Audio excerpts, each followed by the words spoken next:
ចឹងសម្រាប់បងស្រីនេះគឺភ្នែកគាត់គឺមាន estimate រហូតដល់350សម្រាប់ខាងស្ដាំបើខាងឆ្វេងគឺគាត់អត់មានបញ្ហាអីទេហើយគាត់អត់ដឹងថាភ្នែកគាត់គឺមាន estimate ខ្ពស់ដល់ថ្នាក់ហ្នឹងដែរតើគាត់មក check up មើលនៅខាងខ្ញុំទៅគឺគាត់ឃើញច្រើនហើយសម្រាប់ប្រភេទ estimate នេះបងប្អូនមើលសភាពកញ្ចក់គឺវាកោងរបៀបចឹងគឺវាជួយធ្វើឲ្យកំណើតភ្នែកយើងស្មើទៅវិញហើយយើងអាចមើលទៅវាអត់ស្វាងបែកផ្សែងបែកពន្លឺណាចឹងកញ្ចក់នេះគឺ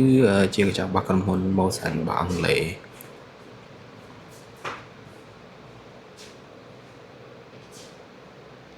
នេះគឺកាត់ហើយគឺមើលសភាពសាច់គឺវាអត់ស្មើសាច់គ្នាទេដោយសារអីកញ្ចក់ estimate គឺវាតម្រូវទៅតាម axis របស់កញ្ចក់អញ្ចឹងណាចឹងអានេះគឺជាប្រភេទកញ្ចក់ប្រែពណ៌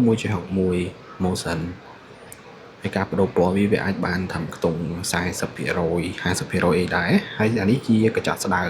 បាន 30% ជាងកញ្ចក់ធម្មតានេះគឺខ្ញុំដាក់តេស្តប្រែពណ៌បាទដាក់តាមមួយផ្លេតបើយើងដាក់យូរជាងហ្នឹងវាអាចនឹងផ្លាស់ប្ដូរពណ៌ខ្លាំងជាង